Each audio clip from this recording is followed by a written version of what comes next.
Maanta dunidu waxay ku socotaa nashqad iyo hal-abuur.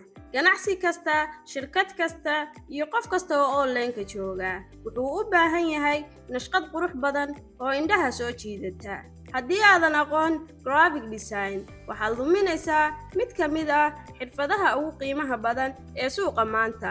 Hadda ma ahan waqtigii aad daawan lahayd kuwa kale oo samaynaya posters, logos, thumbnails iyo designs soo jiidasho leh. Waa waqtigii aad adigu noqon lahayd qofka nashqadeeya.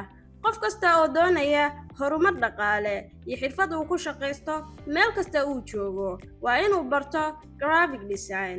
Xirfadley waxay ku diyaarisay koorsi dhammaystiran oo graphic design ah, si tallaabo ahna kugu baraya aasaaska ilaa heer aad ku samayn karto nashqad xirfad leh.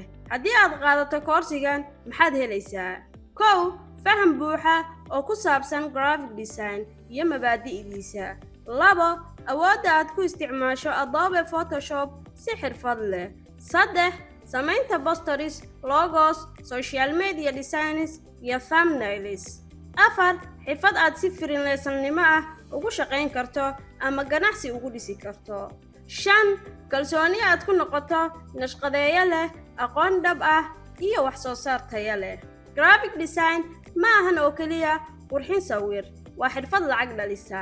Ganacsiyada maanta waxay bixiyaan lacag si loogu sameeyo nashqad xirfad leh. Su'aashu waa, ma doonaysaa inaad noqoto qofka qaata fursaddaas mise qofka keliya daawada? Ha sugin waqti kale.